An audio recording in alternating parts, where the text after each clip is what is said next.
Hello there. In today's video I'm going to take a look at some planning issues if you're buying or selling a house. I'll do that right after this.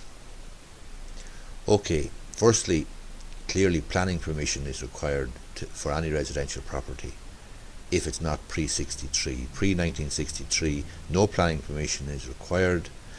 However, if it's post-1963 then you're going to need planning permission for the property.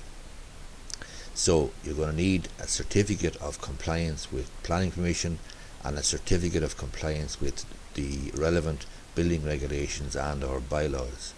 That's a basis or a basic thing that you're going to need when you're buying a property, a residential property. You're also going to have to consider any work that might have been carried out on the property prior to you buying it. For example, a garage conversion, an attic conversion, an extension, a conservatory perhaps being built on, maybe external storage.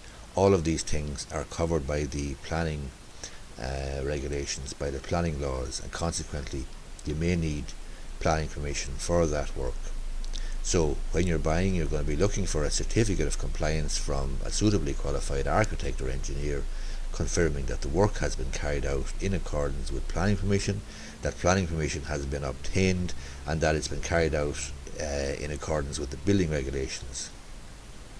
If it's a fact or a situation that the work that's carried out is exempt, i.e. no planning permission was required because it may have some exemption, for example it was a very small perhaps front porch or something like that, or back porch, and it comes within a certain category of exemption, then clearly no planning permission is required and no building regulations apply. However, you'd still look for a certificate of exemption or opinion about exemption from an architect or an engineer confirming that A, the development is exempt, and B, that the basis on which it is exempt, which exemption it falls under.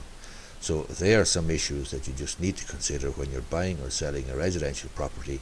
You need to be absolutely sure that planning is in order, because if planning is not in order, then you're going to have a difficulty selling on your property. You're going to have to put it right, and it's amazing the amount of work that may have been carried out on some properties that, you know, the owner in carrying out that work never intended moving, and quite frankly wasn't too fussy about planning permission or building regulations or getting certificates. I hope this has been useful for you.